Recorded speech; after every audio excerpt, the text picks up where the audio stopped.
Estamos dando início a mais um programa Andréia Grezana para você, querido telespectador. Hoje, no nosso programa Andréia Grezana, vamos receber uma pessoa incrível, uma mulher empoderada, uma mulher que empodera mulheres, uma mulher que cuida de mulheres. E a gente vai abordar hoje um tema muito importante, que é a mulher nos 40 a mais. A gente vem escutando muito conteúdo nas redes sociais, em outras plataformas, em vários programas, mas é sempre importante a gente trazer esse conteúdo para que a gente possa se alimentar de informação. E essa doutora que eu tive o prazer e a honra de conhecer, trazer no nosso jornal, ela não podia ficar longe da gente. Então, estamos com ela, a doutora Luciana Sete, para trazer informações sobre a área da nutrição na área da mulher. Nutricionista funcional da saúde da mulher, escritora do livro Manual Nutricional da Endometriose, idealizadora do método Harmonize-se exclusivo para mulheres no climatério e menopausa. Gente, ela tem a chave, o segredo para ajudar as mulheres. Então, vamos receber a nossa querida nutricionista, a doutora Luciana Sete. Seja bem-vinda, doutora. Obrigada pelo convite mais uma vez. Estou adorando estar aqui.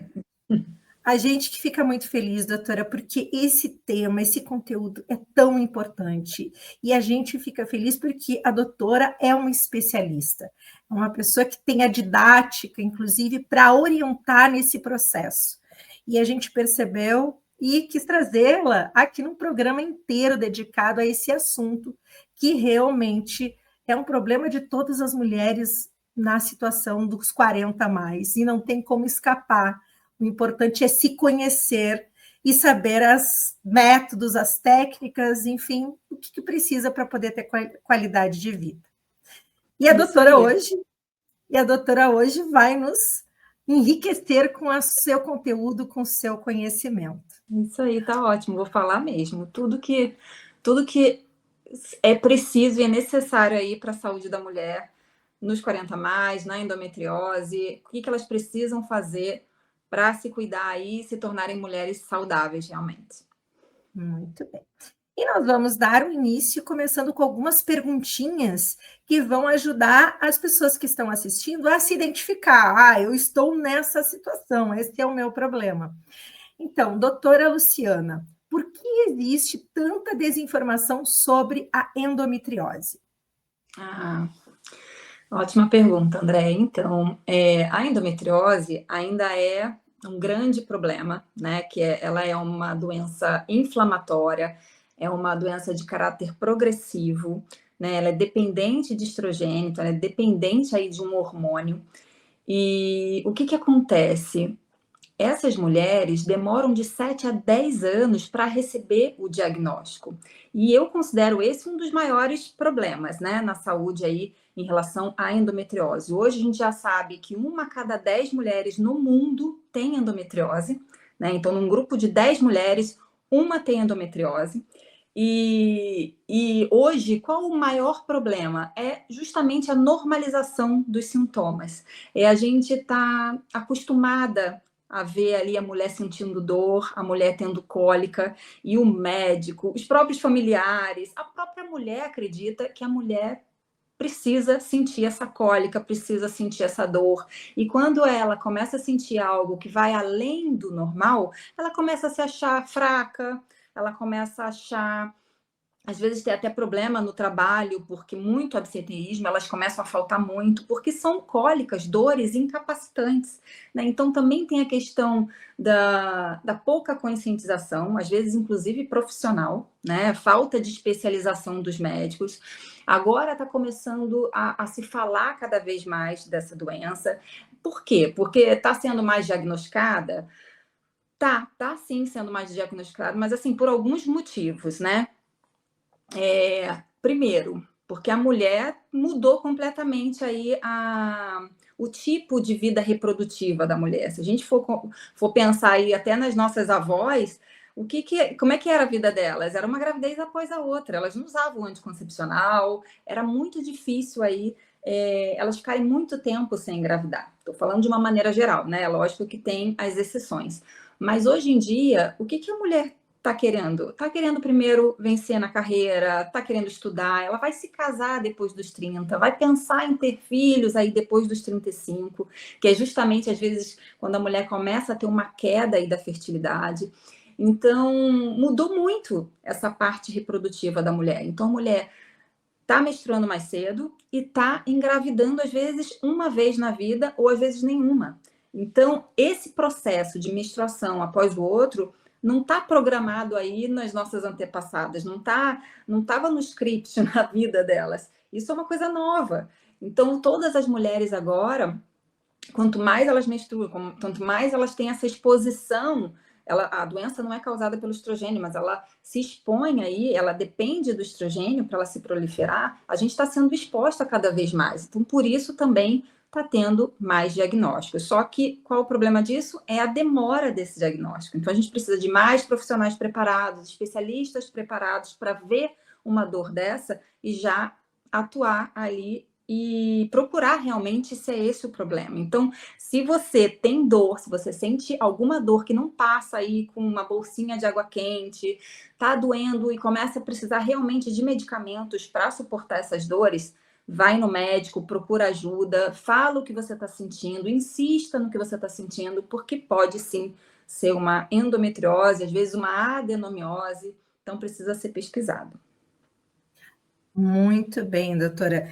Tu sabe que é uma consequência incrível escutar, e realmente a gente não se dá conta que essa mudança de comportamento social prejudica também em doenças futuras, porque a gente está mudando o comportamento de uma origem que o corpo humano ele foi feito naturalmente para essa reprodução.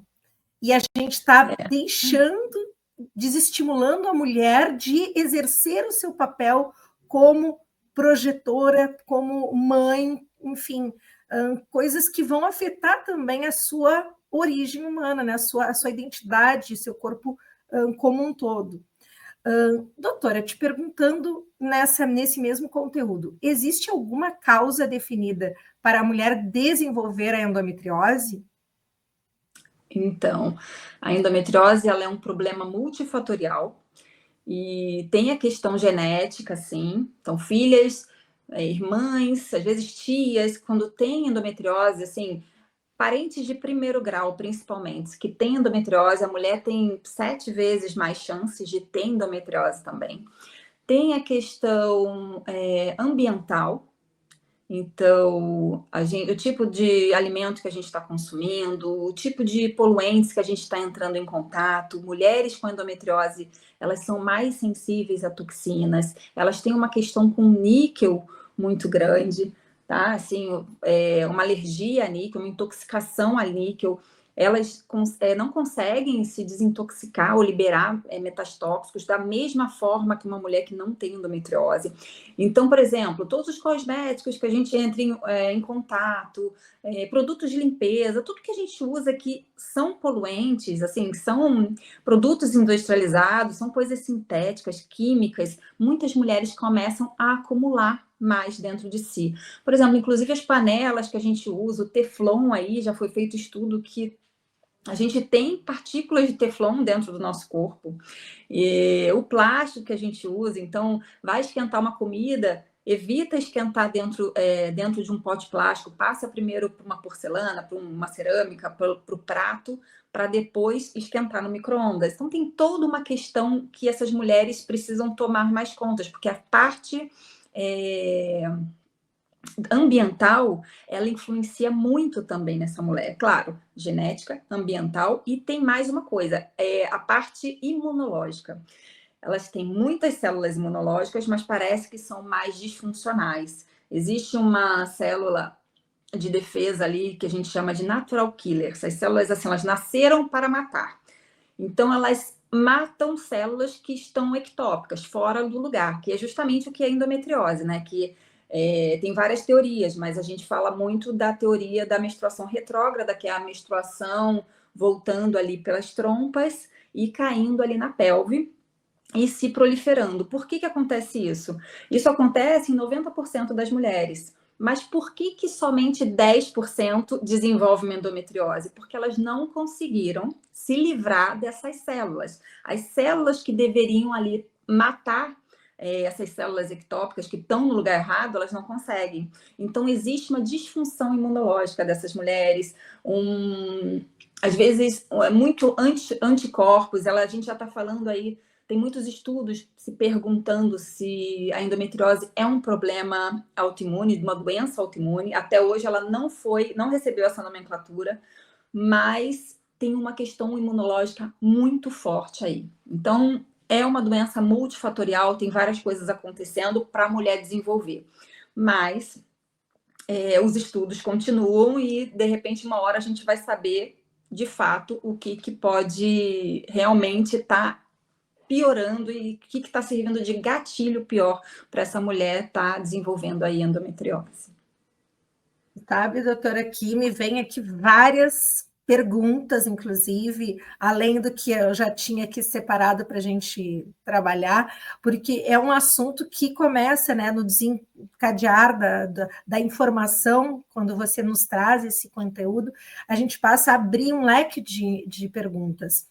Então, como a gente escutou que do início as mulheres foram mudando o seu comportamento, tem uma relação direta quanto à questão da mulher que jovem tem filho, ela vai ter menos risco de ter endometriose, ou não tem essa ligação, que a mulher que tem filhos, ela se previne dos riscos da endometriose, ou isso não tem fundamento? Sim, ela acaba se prevenindo. A gente não pode falar, porque às vezes a gente escuta muita coisa na internet também. Isso é um perigo. Tem muita informação, tem a parte boa, mas também tem muita informação errada, perigosa, que as mulheres acabam acreditando. Que a gravidez cura a endometriose. Mas é uma coisa momentânea. Por quê? Porque na gravidez a gente não está menstruando. E a gente tem uma quantidade muito grande ali de progesterona segurando aquela gravidez, o corpo da mulher está naquela abundância ali de progesterona. E isso faz com que as células, os tecidos endometrióticos que estão fora do lugar, é como se ele ressecasse mais. Mas ele não cura essa endometriose. Mas realmente, quando a mulher engravida, dá uma aliviada, inclusive nos sintomas, muitas vezes, e quanto mais a mulher se expõe a uma vida que ela está menstruando e não engravida, a gente tem mais risco, sim, de desenvolver a doença, porque é uma doença dependente de estrogênio, né? E todo mês, a gente produz esse estrogênio. Muito bem. Então, para te ver o quanto é importante, o quanto a gente está caminhando como sociedade para riscos por deixar realmente de reconhecer e incentivar a mulher de ser mãe. E a gente vê campanhas aí, porque a gente só vê estimularem o jovem a ter faculdade, a estudar, e aonde que a gente incentiva como sociedade a essa jovem casar e ter filhos? Não, a gente não escuta mais. E no início das nossas origens, o primeiro passo era ser, né, conhecer o companheiro, era ser prometida muitas vezes, né, por um bom partido, para formar família. E a gente vê que a gente foi descaracterizando o principal, né, de uma sociedade, que é formar família. O restante é consequência para o desenvolvimento de cada pessoa. Mas a gente Você me lembrou de algo também que é importante falar, que essas meninas estão começando a usar anticoncepcional muito cedo, né? E acontece na endometriose que o primeiro tratamento medicamentoso, quando o médico já não fala logo em cirurgia, é fazer esse bloqueio hormonal do estrogênio. Muitas vezes elas passam uma vida ali fazendo esse bloqueio e acreditando também que isso está bloqueando e que isso vai deixar a endometriose adormecida ali, entrar em remissão, que eu falo, né? Então, e muitas vezes isso não é verdade, tá? Quando a mulher ela não começa a se tratar realmente de dentro para fora, porque é uma doença inflamatória, quando ela não está se cuidando, alimentação, suplementação, exercício físico, ela realmente não está se cuidando, não está sendo uma mulher saudável, aquela probabilidade ali, mesmo tomando um bloqueador hormonal, a probabilidade dessa doença se proliferar é grande. Às vezes, muitas mulheres voltam para uma consulta depois de tantos anos, e aí elas falam assim: você sabe, doutora, eu protelei, achei que eu estava segura ali no meu remédio. Quando eu fui fazer de novo um exame de imagem, uma ultrassonografia, ela viu que a endometriose estava muito maior.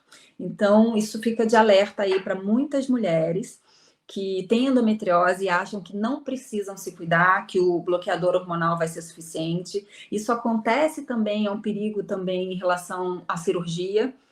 Hoje já tem muito médico antenado também falando em dieta. Então, assim, se seu médico não fala em alimentação anti-inflamatória, eu não gosto muito de usar o termo dieta anti-inflamatória, mas realmente dieta, uma dieta mediterrânea, uma dieta com vários nutrientes, ricas em frutas, legumes, vegetais, não fala que você precisa também se cuidar da sua alimentação e do seu estilo de vida. Ele não é um médico que tá seguindo os estudos, assim, ele está mais arcaico, entendeu? Que fica só Uhum. baseado em medicamento e cirurgia. E, inclusive, as mulheres que fazem cirurgia, depois de 2 a 5 anos, a probabilidade ali dessa endometriose se proliferar de novo ou aparecer mais endometriose é muito grande. Às vezes chega a 50%. E as recidivas de endometriose, mesmo depois de cirurgia. Impressionante. Tu sabe que eu ia perguntar aqui como que se dava essa cirurgia, em que órgão, né, que é retirado, que às vezes as pessoas podem ter muita confusão, vai tirar o útero na endometriose, vai tirar a trompa, em que órgão ou que espaço que é retirado numa cirurgia de endometriose, doutor? Então, a cirurgia da endometriose, o médico ele vai tirar. Hoje já está sendo feito também por robótica, laparoscopia, tem alguns métodos aí que está sendo usado, mas ele vai tirar basicamente os focos que estão ali, às vezes em bloco, às vezes só os focos, assim, as aderências que está sendo vista. Porque existe a endometriose profunda, que é quando acomete ali um órgão. Mais de 5 milímetros de espessura. E qual o perigo da endometriose? É realmente fechar ali. Ele entra no, por exemplo, ele fica na parede externa do intestino. Se ele começa a se proliferar para dentro do intestino, ele pode fazer uma obstrução. A mesma coisa nas trompas. Se caiu ali do lado de fora das trompas, ele tem um alto poder de aderência a esses tecidos. Então, ele pode começar a fazer aquela angiogênese, que é um crescimento celular, é crescimento de vasos sanguíneos, ele vai se proliferando e começa e acaba também fechando as trompas, obstruindo as trompas, o que acaba deixando a mulher com infertilidade. E aí, o que acontece? Primeiro, ele vai tirar ali onde tem aderências e focos da endometriose.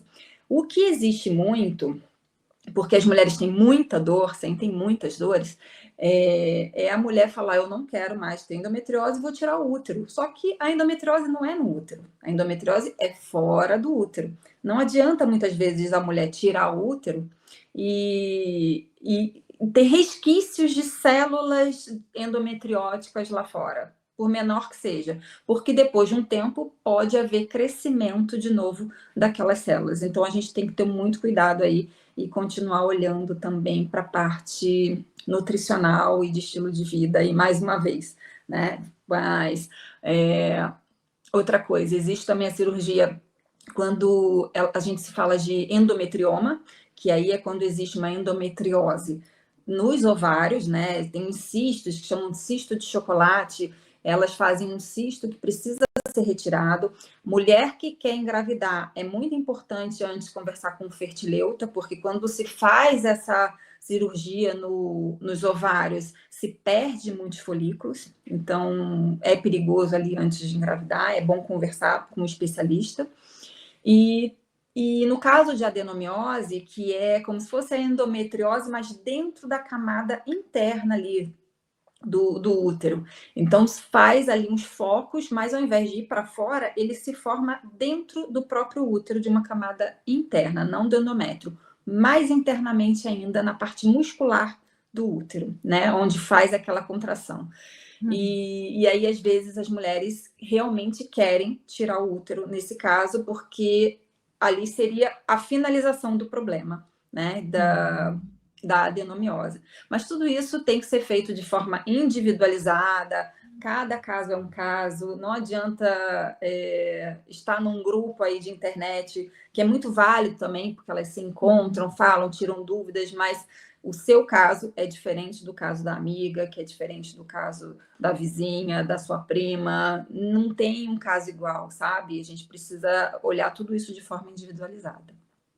Muito bem, olha o quanto é importante, porque as pessoas vão criando uma intimidade, como a outra está sentindo a mesma dor, como se fosse o mesmo caso, e não é. É importante o que a doutora está colocando, que as pessoas tenham essa consciência que cada corpo humano reage de uma forma.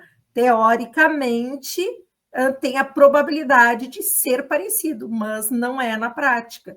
Então, para isso, Realmente. existe os testes, os exames e o acompanhamento de um médico, então o quanto é importante. Doutora, continuando, a alimentação pode auxiliar na endometriose? Você disse que com certeza, né? Ela é totalmente ligada a esse resultado. Mas eu te pergunto, o glúten, essas palavrinhas que hoje estão direto nas nossas redes sociais, por tudo no nosso dia a dia, o glúten e os lácteos realmente fazem mal na endometriose? Então, os estudos já vêm mostrando que mulheres que retiram o glúten têm uma redução da dor, uma redução do inchaço muito grande, né? Então, o que acontece com o glúten? O glúten, ele é uma proteína aí, principalmente no trigo, mas também na cevada, no centeio, que ela altera ali a parede do intestino. Então, ela cria uma permeabilidade, a gente começa a produzir mais zonulina, então faz uma abertura. O nosso intestino ele tem que ter células muito fechadinhas, muito íntegras, para proteger o que tem lá dentro do que tem lá fora, da corrente sanguínea. E quando essas células começam a se abrir, toxinas, partículas de alimento começam a passar para a nossa corrente sanguínea.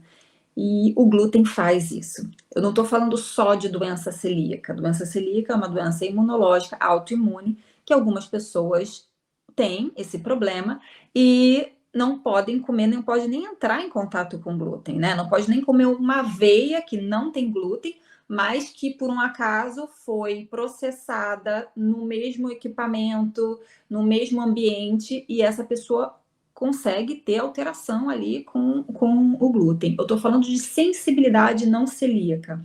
Muitas mulheres com endometriose têm essa sensibilidade, pode ser digestiva, mas também pode ser de outras formas. Né? Ela pode sim ficar mais inchada, ela pode ficar com problema intestinal, ora tá com diarreia, ora tá com prisão de ventre, né? Constipada. Então, ela precisa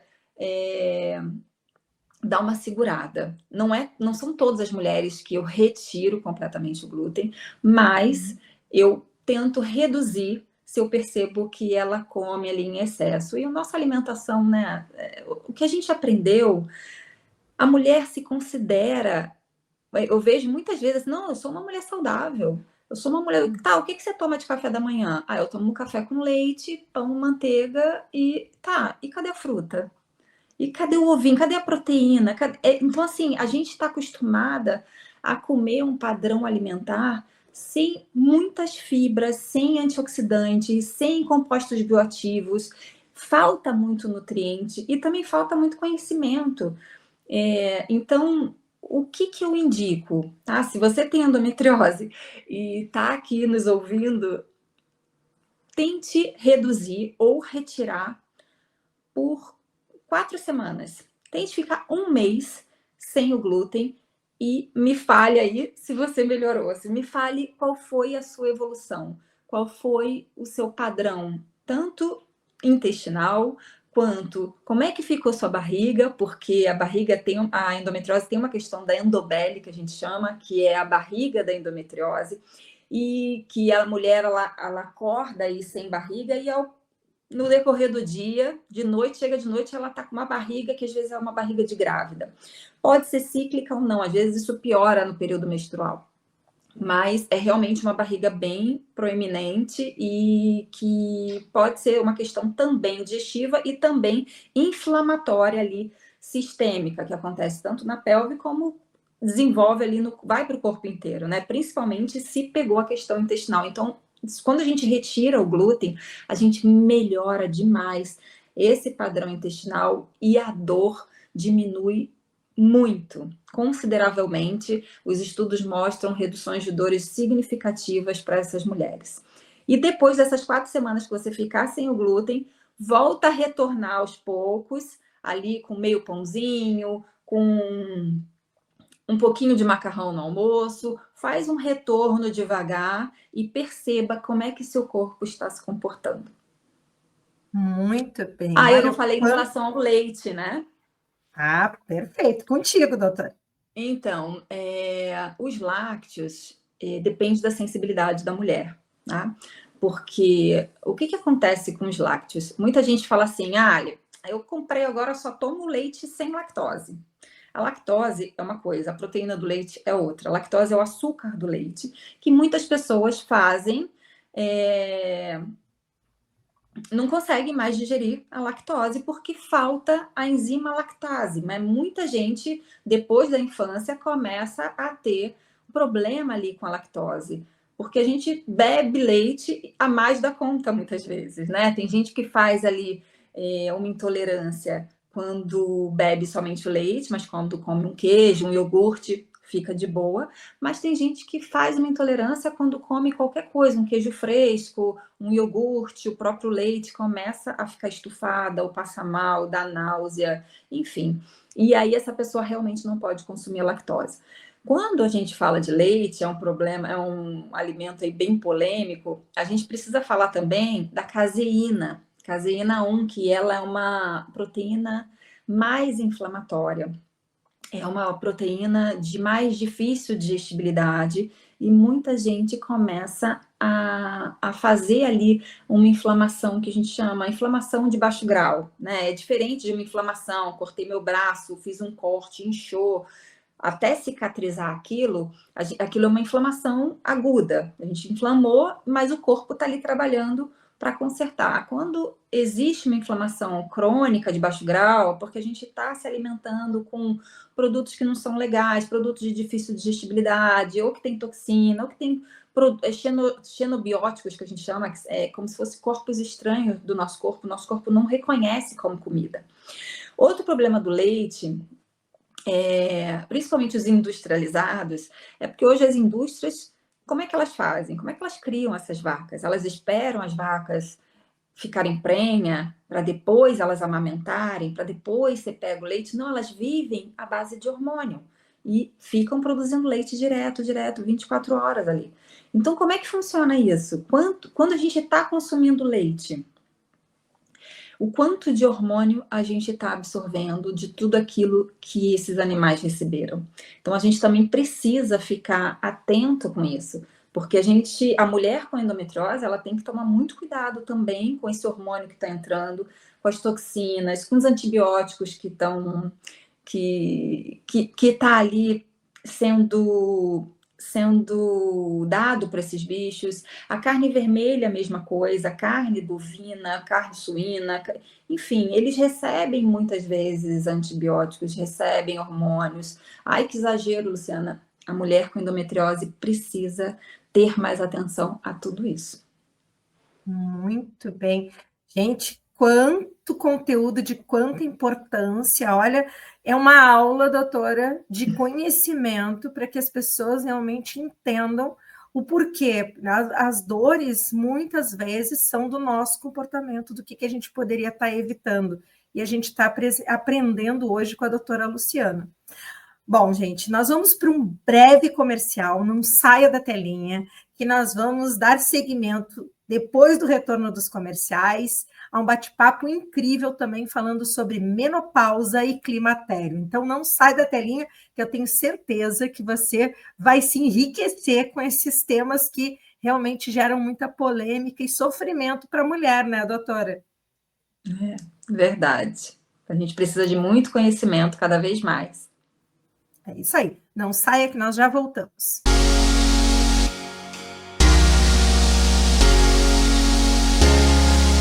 Aqualoucos no inverno e no verão. Aqui não tem tempo ruim, tudo é alegria. Curtir o dia numa boa com toda a família. Aqualoucos é pura diversão. Faça chuva ou faça sol, no inverno e no verão. É Aqualoucos, yeah.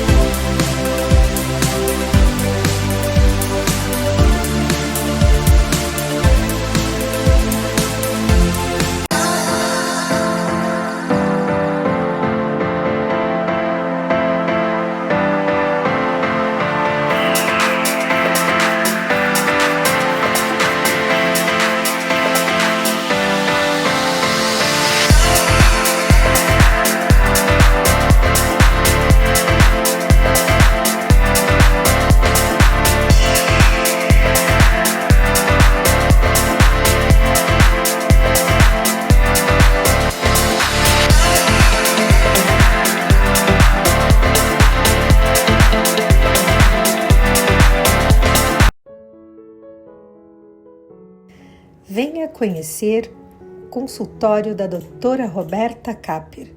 Especialista em ortodontia, doutora Roberta Capper, com mais de 20 anos de mercado, atende com excelência na Avenida Cristóvão Colombo, 1081, sala 404. Ou ligue para agendar a sua consulta 99282-7349.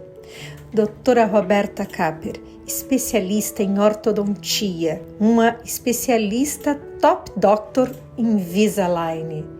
Você que sonha com um aparelho de alta tecnologia Invisalign, aqui com a doutora Roberta Capper é possível. Entre em contato e agende a sua avaliação.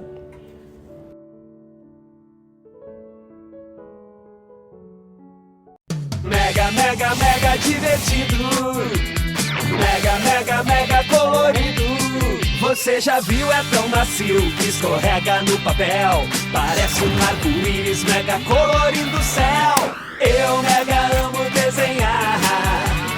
Eu mega adoro é pintar. Eu mega quero colorir e me mega divertir. Linha Tris Mega, pra colorir, desenhar e aprender de um jeito mega divertido.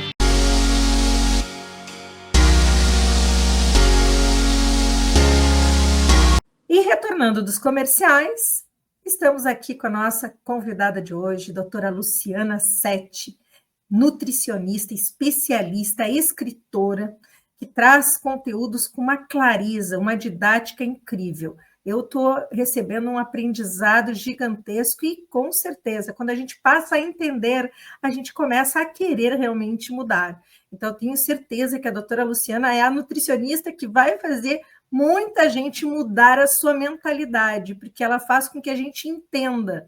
Muito obrigada, doutora Luciana, por estar junto conosco hoje, esclarecendo esses temas tão importantes, que é em relação à mulher. Bom, dando continuidade, doutora, nós vamos agora trazer um tema que gera muita dúvida, que é qual a diferença entre menopausa e climatério? Nossa, eu vejo muita dúvida quanto a isso. Então, porque a maioria das pessoas, e tudo bem, né? É muito importante a gente explicar essa diferença, mas muitas pessoas, muitas mulheres tratam tudo como menopausa. No meio médico, a gente fala pré-menopausa é toda a vida da mulher antes da menopausa, pós-menopausa é a vida depois. A menopausa em si é uma data, é um marco ali no meio do climatério. O que seria o climatério? É aquela fase de alteração hormonal, é como se fosse um degrau que a gente chama em grego, vem de climácter, né? Climatério. Então, é um degrau que passa que a mulher passa da vida reprodutiva e da vida não reprodutiva. Que período é esse? Ele pode começar ali 10, 13 anos antes, às vezes, da menopausa em si, e durar alguns anos depois que a mulher entra na menopausa. Como é que é feita aí essa entrada na menopausa? Como é que a mulher recebe ali o diagnóstico, a comunicação de que ela realmente entrou na menopausa? Se a gente parar de menstruar hoje, dia 16 de abril de 2025, ficamos sem menstruar até dia 16 de abril de 2026, ela vai no médico, a mulher, e vai falar, olha, realmente você entrou na menopausa. Dia 16 de abril de 2025, você entrou na menopausa. Então, é retroativo, sabe? A gente precisa esperar um ano para a gente receber realmente a notícia de que, da data que a gente entrou na menopausa. No climatério, quando a mulher começa a sentir todos os sintomas, começa a sofrer realmente. Muitas delas reclamam que vão no médico e não tem ali um respaldo no início, porque o que acontece? A gente vai no médico, pega o pedido de exame, faz o exame e na hora de olhar ele fala assim, estrogênio tá ok, progesterona tá ok, FSH é um dos marcadores principais, às vezes inibina B também é pedida, mas assim, o que aparece? Um estrogênio baixo, progesterona baixa, um FSH alto dessa mulher. Só que no início desse climatério, nem sempre a gente consegue pegar os hormônios alterados, né? Porque o exame é uma fotografia daquele momento que está acontecendo. No climatério existe uma oscilação, uma hora o estrogênio está mais alto, a progesterona está baixa, e é isso que causa os sintomas da mulher, que hoje a gente já está falando de 75, 80 sintomas, olha quanta coisa. Então, realmente as mulheres começam a ficar perdidas e falam, tô sentindo névoa mental, tô esquecendo, comecei a falar alguma coisa, esqueci o nome da pessoa, esqueci o assunto que eu estava falando. Ô, André, que eu estava falando mesmo, né? A gente fica com essa névoa mental, o brain fog que a gente fala. Muitas mulheres reclamam que começa a sentir insônia. E ali eu posso dizer que a gente sofre insônia tanto por uma queda da melatonina, que a melatonina é um hormônio extremamente importante, antioxidante, protege os nossos ovários. Você sabe que ele é um antioxidante que realmente faz faxina e ativa as nossas 3 enzimas principais de detoxificação. É o único antioxidante que a gente tem, que é o hormônio melatonina, que ativa a superóxido dismutase, a catalase e a glutationa peroxidase. Então, ele é extremamente importante. E não é só para o sono, não. Depois eu te falo para tudo que essa melatonina é importante. Então, a mulher já tem queda de melatonina, a mulher está com cortisol alterado, ela fica já com cortisol mais alto, e é mais ou menos ali um antagonista no nosso ciclo circadiano. A gente precisa, de manhã a gente está com cortisol alto, depois ele vai caindo para dar lugar para a melatonina. Ela não consegue fazer isso. Mulher acorda 3 horas da manhã. E muitas vezes ela acorda por causa dos fogachos, daquelas ondas de calor, que faz a mulher acordar, porque ele também faz uma hiperatividade ali, aumentando o cortisol de madrugada. E às vezes essa mulher, ela sente tão intensa que ela começa a ficar vermelha, ela começa a sentir palpitação às vezes. A descrição é assim, horrível. E às vezes, dependendo da intensidade, depois a mulher fica com frio, né? Ocorre um resfriamento. Por que acontece isso? Tem uma coisa muito importante, muito interessante, na verdade, antes de explicar isso. Tem agora uma neurocientista que vale a pena ler o livro dela, chama O Cérebro e a Menopausa. Ela é a principal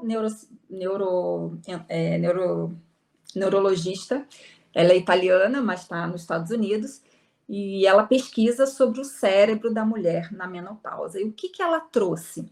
Ela trouxe que a menopausa ela é mais cerebral do que ovariana, porque apesar da gente sofrer pelo envelhecimento ovariano, por isso que a gente entra na menopausa, o que acontece é que os maiores sintomas, as maiores reclamações são cerebrais. Então, ela mexe em tudo, no hipotálamo. No hipotálamo, a gente começa a ser agredido. Tudo isso por causa do estrogênio, tá? O estrogênio, ele protege, ele é neuroprotetor. Quando o estrogênio cai, ele ataca o hipotálamo, ele ataca o hipocampo das emoções, ele ataca o córtex pré-frontal, assim, que é nossas decisões, ele ataca a pineal com a produção de melatonina. Então, os sintomas é todo no cérebro. O hipotálamo, ele é o nosso termostato, ele que equilibra ali a nossa temperatura. Quando ele se perde com a falta do estrogênio, a gente sente aquelas ondas de calor. Qual o problema das ondas de calor que a gente sabe hoje? Ele não é só um calor que a mulher está sentindo. Ele está detonando o funcionamento do seu cérebro e ele aumenta 77% as chances da mulher desenvolver problema cardiovascular, né? Porque até essa idade a gente fala que os homens têm mais chance de desenvolver problemas cardiovascular, mas quando chega na menopausa, aumenta 77% as chances das mulheres desenvolverem esse tipo de problema. Gente, o quanto é importante, o quanto a gente deixa esse assunto, às vezes, como se fosse uma rotina natural, passar pela menopausa, pelo climatério, e a gente não se detém à importância das reações que podem ser cruciais para uma vida com qualidade. Então, a gente precisa se atentar realmente a ter atenção e a entender mais sobre esses assuntos. É aquela coisa, depois dos 40 a mais, quando a gente é adolescente, a gente não acredita que vai realmente acontecer, a gente não entende, mas quando a gente nunca passa... vai acontecer com a gente, né? Mas quando chega a nossa vez, a gente, opa, eu comecei a sentir os calorões, eu disse, mas isso é verdade? Eu pensava que era meio fictício, que era exagero, e não é. Então, a gente só sabe quando a gente começa a sentir as dores e as reações. E o quanto é importante a gente ter orientação com uma pessoa que realmente tem a propriedade. Então, doutora Luciana, hoje a gente está muito feliz de entregar com tanta propriedade um tema tão importante, né, social. Que bom, eu fico feliz. E, doutora, continuando, que a gente quer saber mais ainda sobre esses assuntos, é verdade que as mulheres perdem mais colágeno depois da menopausa? Então, esse é uma das principais queixas, né, no consultório, durante as consultas, porque isso detona muito a autoestima da mulher. A mulher começa a perceber, fala, doutora, eu tô murchando, tá tudo murcho, o que tá acontecendo? Existe uma perda de colágeno, existe uma perda de massa muscular. Na verdade, quando a mulher entra na menopausa, ela pode perder de 25% a 30% do colágeno nos primeiros 5 anos e depois continua perdendo de 1 a 2% ao ano de colágeno. Mas isso, calma, gente, é para a mulher que não está se cuidando. A gente tem coisa para fazer aí para não perder esse colágeno, não perder massa muscular. É por isso que eu falo que nessa fase é uma obrigatoriedade fazer exercício físico, mas aí agora a gente não pode só pensar em correr, fazer caminhada, a gente precisa fazer algum trabalho de força, nem que seja um pilates mais pesadinho. Eu não gosto de musculação, faça alguma coisa que você trabalhe com o seu próprio peso, então, mas você precisa ter força, desenvolver músculo. Com a falta do estrogênio, a gente também tem menos formação de fibras musculares. Isso tudo vai detonando. E músculo, gente, é sinônimo de longevidade, de ter um envelhecimento saudável, com autonomia.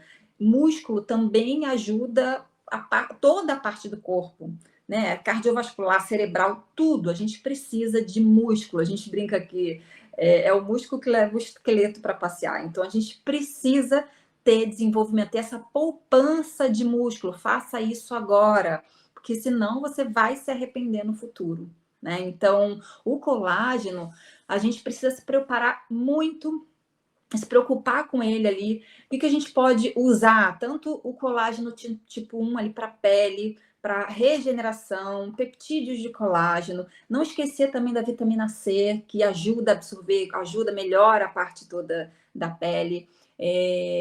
Silício, não esquecer do silício. Silício orgânico, ele é fantástico para ajudar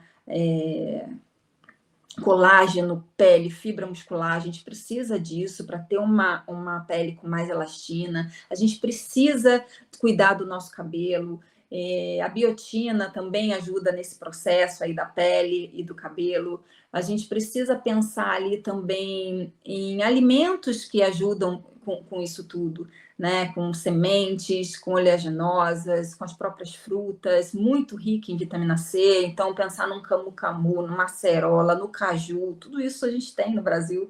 E realmente, se precisar, fazer também uma suplementação, porque na menopausa a gente começa a ter problemas articulares. Tem muita mulher que começa a reclamar de dores articulares. O estrogênio, ele lubrifica as nossas articulações. Com a falta dele, a gente realmente começa a tender a ter esses tipos de problema. Então, aí a gente já pode pensar em um colágeno tipo 2, né? E quando a gente pensa numa saúde cardiovascular, porque os fogachos está deixando também os nossos vasos, falta de estrogênio está deixando os nossos vasos com menos elastina, com menos elasticidade. Então, o que a gente pode fazer? Pensar num colágeno aí tipo 3, que também melhora toda essa parte de elasticidade ali dos nossos vasos sanguíneos. Então, tem muita coisa para a gente fazer, mas sempre pensando junto com alimentação, suplementação e exercício físico. E cuidadamente também, né? Porque quando a gente fala de ressecamento da pele, a pele vai ficar mais fina, com falta de colágeno, a gente precisa de tratar também toda essa nossa parte mental, de sono, para a gente sair dessa assim mais vitoriosa, com mais autoestima, se cuidando de verdade, de dentro para fora, para a gente se preparar bem para essa fase. Muito, muito bem. Doutora, é incrível. Olha, tenho certeza que quem está assistindo está mudando a sua maneira de enxergar, inclusive de relutar contra a atividade física. Eu sou um exemplo desses, viu, doutora? Eu geralmente tento burlar, mas com tanto conhecimento, como que a gente vai evitar se a gente está aqui mas sendo... sabe que a gente precisa, como mulher, a gente precisa se respeitar também, sabe, Andréa? Porque tem muita mulher que acha que tem que estar preparada ali o mês inteiro. E a gente precisa muito, não só a mulher que está... quem ainda menstrua, né, quem ainda não entrou na menopausa, tendo endometriose ou não, a mulher precisa respeitar, assim, o ciclo, que a gente não aprendeu, a gente passou por cima disso, a gente não teve esse conhecimento. E quando a gente começa a estudar, parece que se abre um mundo, um leque ali de informações e tudo parece fazer sentido. Quer ver uma coisa? Quando a gente menstrua, é o nosso primeiro dia do ciclo, né? E essa primeira semana, ali do 1º ao 7º dia, nossos hormônios estão baixinhos, a gente também, é como se a gente estivesse ali mais lentinha, com menos disposição, é a menstruação, a mulher não está com muito ânimo de ir para a academia treinar. Então, o que ela precisa fazer? Nessa semana, ela precisa se respeitar e fazer algo mais leve. Não é não fazer nada. Faça algo mais leve, porque também fazer algo é também estimular essa modulação hormonal e você acaba melhorando, tá? Mas se respeite, come ali, faça uma alimentação mais natural, se hidrate bem, comece a usar tudo isso a seu favor, sabe? Coma mais proteína nessa fase. Na segunda semana, que acabou já a menstruação, do 8º dia ao 5º, até o 14º dia, que é ali quando você está ovulando, mas antes da ovulação, é a fase que o nosso estrogênio está começando a aumentar. E aí é uma fase ótima, uma semana ótima para a mulher. Pode pegar mais pesado, faz treinamento de força, você tem um direito a mais carboidrato aí nessa semana, porque o estrogênio traz essa atividade para a gente, né? E aí chegou a 3ª semana, você ovulou, a gente está o quê? Até do 15º ao 21º dia, né? E aí nessa semana a gente começa a produzir a progesterona depois da ovulação. E na progesterona, a gente começa também a produzir a testosterona. Nessa semana, a mulher também está com mais libido, está com uma noção ali de concentração melhor ainda. É uma ótima semana da gente tomar decisões.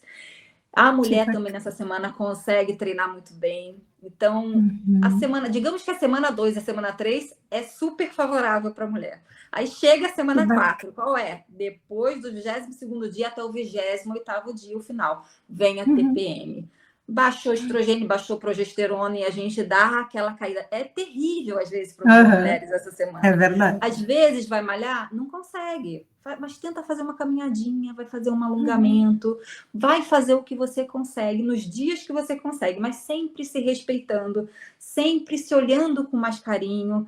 Não fica se cobrando também, sabe? Tenta se respeitar. Agora, se você faz esse calendário, se você começa a se organizar, e olha, é bem que essa semana eu tô melhor, bem que essa semana eu tenho que pegar pesado, porque de repente semana que vem eu não vou estar bem desse jeito. Então tem que aproveitar a energia daquele momento que casou com aquela semana, né? Sim, mas você entende que muitas mulheres não têm esse autoconhecimento, não claro, tem noção de olhar e falar realmente ali, ó, tá tudo funcionando por causa disso. É tudo hormonal. Se a gente tivesse essa consciência e esse planejamento de aproveitamento da nossa funcionalidade, gente, eu acho que a mulher teria muitos mais resultados do que ela já tem por natureza, porque é como tu conhecer os teus pontos fortes e os teus pontos fracos, digamos, naquele período que tu tem que se respeitar, como você disse, doutora. Então, é realmente uma aula para quem está assistindo, coloque, faça esse calendário que a sua vida pode melhorar com essas sugestões da doutora Luciana. Doutora, tem ainda mais perguntinha para você. Agora nós vamos chegar num ponto crucial que eu me encaixo, olha só. E as mulheres reclamam que não conseguem emagrecer depois dos 40. Realmente o metabolismo fica mais lento, doutora? Fica, pior que fica.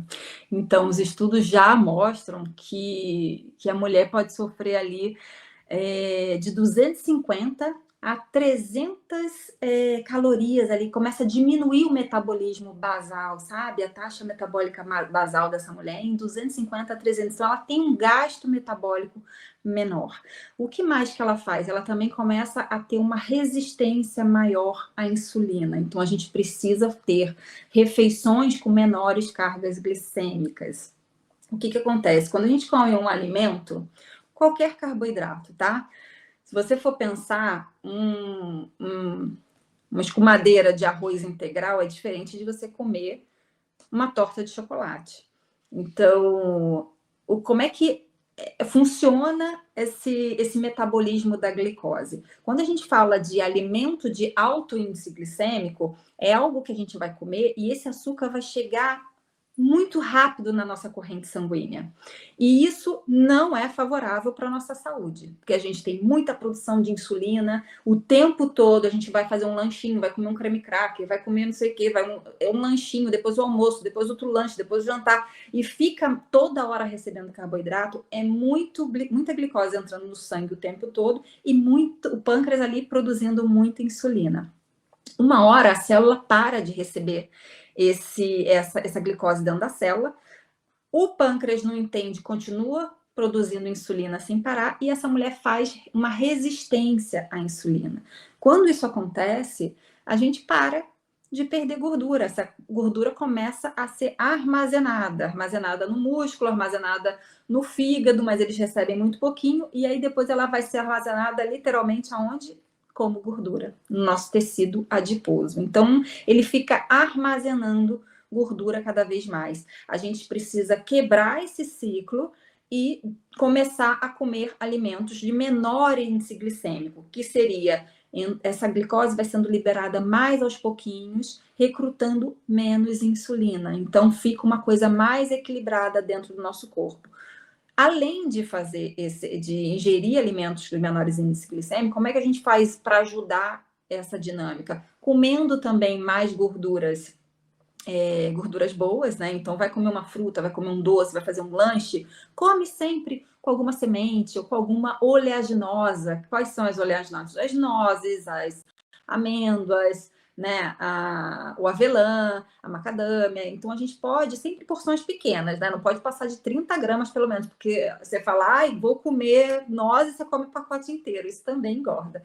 Mas a gente porciona ali um pouquinho, porque quando a gente come esse doce, essa fruta, junto com uma fibra, ou com a proteína, ou com a gordura, isso também ajuda a diminuir essa velocidade que a glicose chega no sangue. Então, essa mulher também precisa comer mais fontes de proteína e ela também pode pensar ali num jejum intermitente. Então, vamos falar do jejum. Não é um jejum louco, tá? Porque eu vejo também muita gente falando, não, mulher na menopausa não pode fazer jejum, porque aí vai perder massa muscular. Depende, esse jejum precisa ser muito bem feito. Primeiro, eu acredito, tá? Isso é fisiológico, todo mundo deveria fazer um jejum que é fisiológico. Acabou de comer às 8 da noite, vai comer de novo às 8 da manhã. Tem gente que não consegue responder isso, né? Respeitar isso. Porque chega em casa 10 horas da noite, vai jantar e já tem que acordar 6:30 da manhã para ir fazer alguma coisa, para ir trabalhar, estudar no dia seguinte. Então, não está respeitando nem essas 12 horas. Uma vez na semana, depois, se você se acostumar 2 vezes na semana, você consegue fazer um jejum. As mulheres, a gente já consegue ver benefício de 14 a 16 horas. Então, acabou de comer às 8 da noite, vai comer meio-dia no dia seguinte.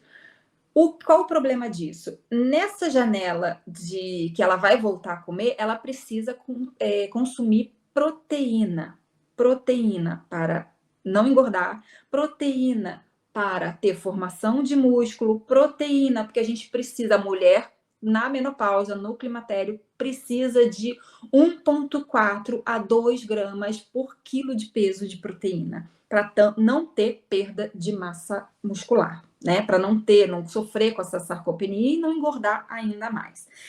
Por quê? Porque e não é fácil, tá? Não é fácil chegar nessas. Por exemplo, eu tenho 60 quilos, eu preciso, para eu consumir 120 gramas de proteína, o que eu deveria comer? Eu deveria comer 3 ovos no café da manhã. Num lanche da manhã, eu poderia consumir um shake proteico com frutas, com vegetais, um leite vegetal, seja de castanha, seja de noz, uma proteína vegana em pó, o próprio colágeno, você colocar eles dentro de shakes, de sucos nos lanches. Isso é uma ótima forma de acrescentar aí, além dos iogurtes nos lanches, para quem pode consumir iogurte. Os queijos de boa qualidade. No Brasil a gente tem o queijo canastra, um ótimo queijo, aí, um queijo mineiro que já ganhou até prêmio esse queijo. Ele é um queijo bem saudável, ele não tem lactose, né? Qualquer queijo amarelo ele tem uma redução de lactose, tá, gente? Então, assim, são fontes de proteína que a gente pode estar consumindo. Na hora do almoço, além da proteína animal, né? Peixe, frango, carne, ovos, a gente pode acrescentar e deve acrescentar aí grão de bico, a lentilha, a ervilha. O grão de bico também é rico em isoflavona, então assim, a gente pode acrescentar esse tipo de alimento, que são fontes de proteína vegetal, muito benéfica. E à noite também é a mesma coisa, fazer uso também do tofu. A gente precisa estar sempre consumindo proteína nas refeições para não cair essa nossa massa muscular, tá? Muito bem, que aula, doutora Luciana, incrível. Eu tenho certeza que o telespectador está ansioso, inclusive, já vou aqui informar para quem não acompanhou, né, a entrevista com a doutora no jornal, mas a doutora Luciana Setti, ela reside na Itália, né, está aqui junto conosco, através dessa tecnologia para a gente poder conectar a doutora Luciana aqui no nosso programa, mas é como disse, como a tecnologia nos proporciona isso, a doutora Luciana consegue atender qualquer cliente, qualquer pessoa que queira realmente mudar a sua condição, né? a sua questão física, melhorar a sua condição psicológica, física, humana, tudo está relacionado à nutrição. A gente está aprendendo agora com a doutora Luciana o quanto é importante, foi até o despertar comigo, porque eu não tinha essa noção do quanto a nutrição é fundamental para todo o resto do nosso corpo, quanto mente, corpo sã.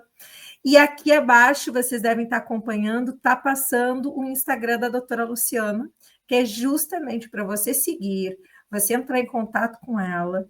Eu já estou aqui, já organizada, porque a doutora realmente foi uma identificação incrível. Eu tenho muita resistência para entrar e estou muito feliz porque é a doutora que eu escolhi realmente para me tratar, porque eu senti essa identificação.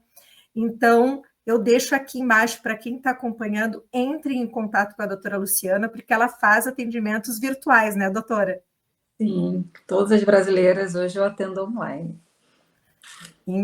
E é muito importante, gente. Vocês viram hoje nesse programa o quanto a gente recebeu de conteúdo, de informação, para que a gente possa realmente, tudo tem conhecimento, tem baseamento em estudo. Então, faz toda a diferença, não é achismo, a gente escuta nas redes sociais, está certo que tem coisa bacana, tem coisa legal, mas para te poder ter continuidade, você tem que ter um acompanhamento, quem realmente vai estar estudando o seu corpo, os seus exames, os seus resultados. E a doutora Luciana, para nós, é exatamente essa referência dessa grande profissional.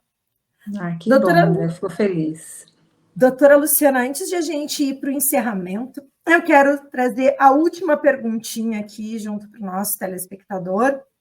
Existe alguma forma natural de passar por essa fase com mais equilíbrio?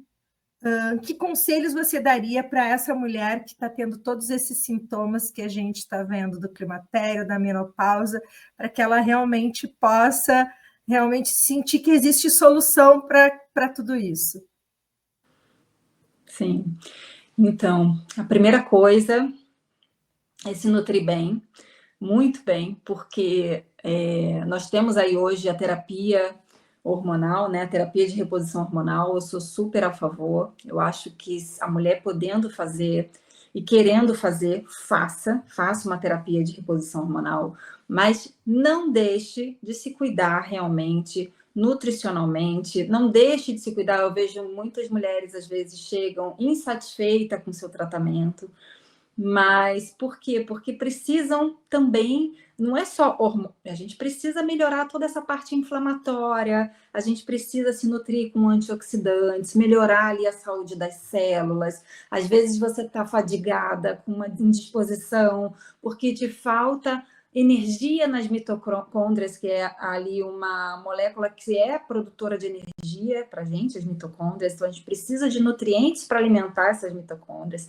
A gente precisa, às vezes, para uma saúde cerebral, a gente precisa de mais triptofano, de alimentos ricos em triptofano para ser convertido em serotonina. E depois essa serotonina, que é o nosso neurotransmissor do bem-estar, da felicidade, vai ser convertida em melatonina de noite. Então, tudo é um processo, está tudo interligado. E para essa conversão, a gente precisa de vitamina B6, a gente precisa de zinco, de vitamina C, a gente precisa de magnésio, a gente precisa de vários, tudo é a base de nutrientes no nosso corpo. Nossas células são feitas de nutrientes. Tudo precisa de uma alimentação. E quando a gente entende que o nosso órgão maestro metabólico, que faz a metabolização de hormônios, que é responsável ali, tem uma conexão muito importante com o nosso cérebro e uma importância gigantesca com a nossa imunidade, que é o nosso intestino, a gente começa a cuidar muito bem do que a gente coloca dentro da nossa boca, porque é a partir dele, é a partir daqui que eu falo que é a nossa dose medicinal, né? Vai comer uma besteira hoje, faça questão de pegar um pratinho antes de uma salada, de alguma coisa que aquilo vai te nutrir. A gente precisa, muitas vezes, todo dia, consumir brássicas. As brássicas são fantásticas para a nossa saúde, para o processo de eliminar com os radicais livres, que nessa fase a gente está tão preocupada aí com as rugas, com as linhas de expressões aparecendo, a pele ficando mais ressecada. Então, a gente precisa se preocupar também em melhorar isso de dentro para fora.